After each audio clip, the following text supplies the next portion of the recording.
Hey friends, if you wish to know what the CTF loader process is in Windows 11 and why it's causing high CPU usage, then the thing is that it is a part of the text input management services which is used by many Asian languages. So either remove that language or try the following fixes. Restart the text input management services. Search for services. Now scroll down to text input management service. Right click on it and then you can restart it if there's an option. But if there's not an option, then you can perform an SFC scan. Search for command prompt in the Windows search bar.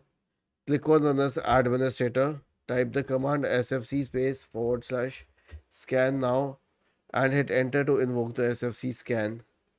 Was this helpful? If yes, then please subscribe to the channel.